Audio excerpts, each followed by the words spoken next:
مومن ہونے کے بعد، ایمان لے کر آنے کے بعد خداوند متعال اور انبیاء اور ائمہ معصومین وغیرہ کو تسلیم کرنے کے بعد سب سے پہلی ہماری ذمہ داری یہ ہے، چونکہ ہم عوام ہیں، ہماری پہلی ذمہ داری یہ ہے کہ تمام اطاعت و عبادات سے پہلے کسی جامع و شرائط فقیہ کی تقلید کرے، پھر اپنا عمل شروع کریں۔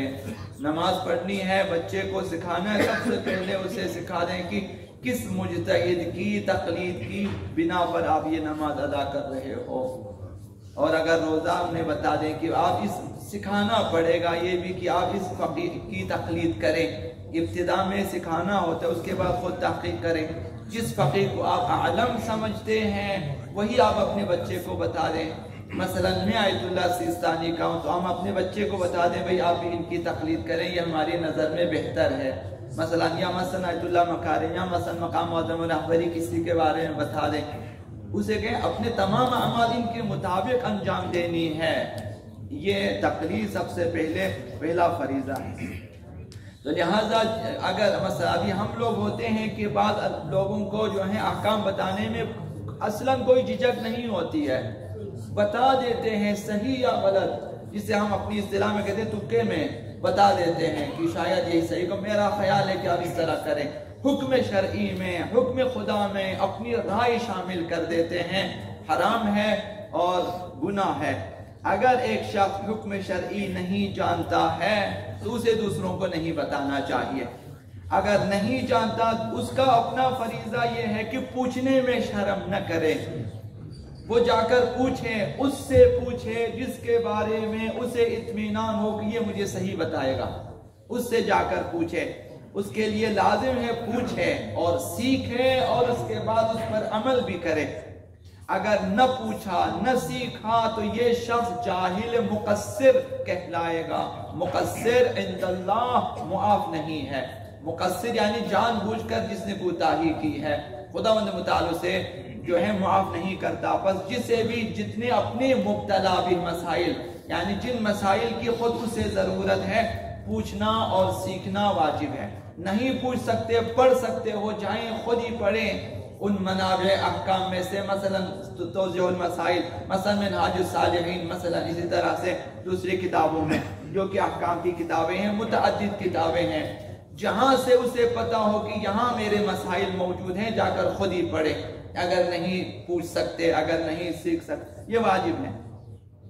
دوسرا یہ کہ اگر احکام شرعیہ معلوم نہ ہو، یعنی یقیناً معلوم نہ ہو کہ میں کہاں سے یہ مسئلہ بتا رہا ہوں، ریفرنس پتہ نہ ہو، حد اقل اتنا پتہ ہو کہ یہ مسئلہ میں نے اس کتاب میں پڑھا ہے، اس فقیہ کا یہ مسئلہ ہے، اگر پتہ ہو تو بتا دیں کسی کو، اگر نہیں معلوم تو نہیں بتانا چاہیے، تاکہ وہ شخص جا کر کسی ایسے شخص سے پوچھے جو جانتا ہے۔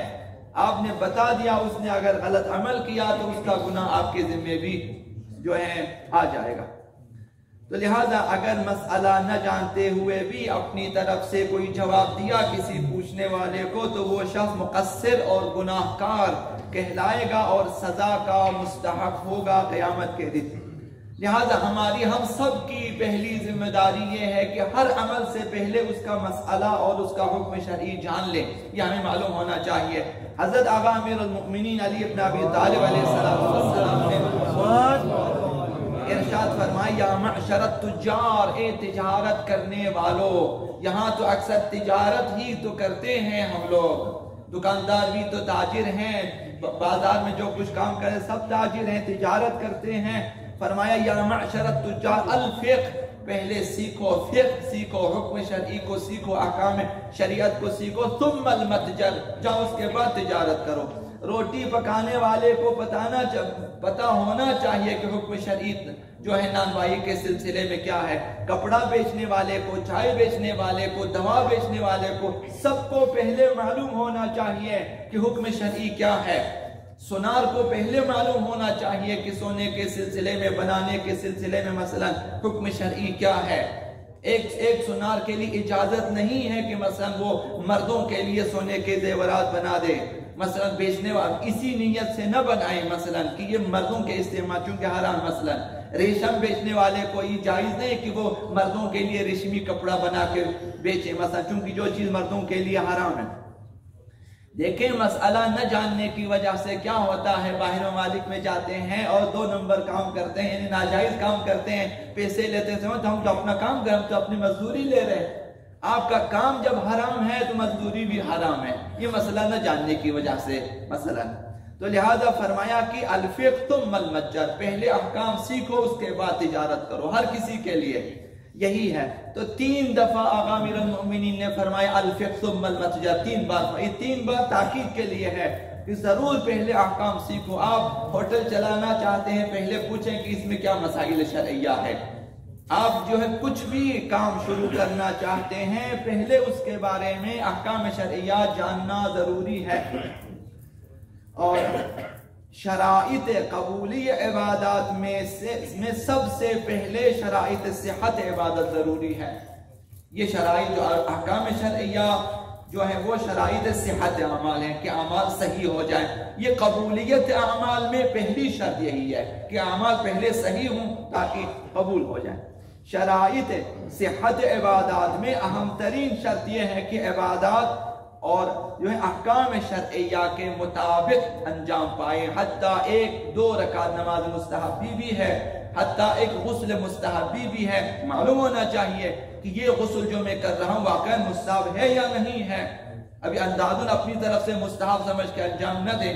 2 رکعت نماز آپ پڑھنا چاہتے ہیں مثلا، اب جب مسائل کا پتہ نہیں ہے تو اس لیے معاشرے میں آپ دیکھیں بہت سارے غلط مسائل رائج ہو چکے ہیں، بہت سارے غلط مسائل۔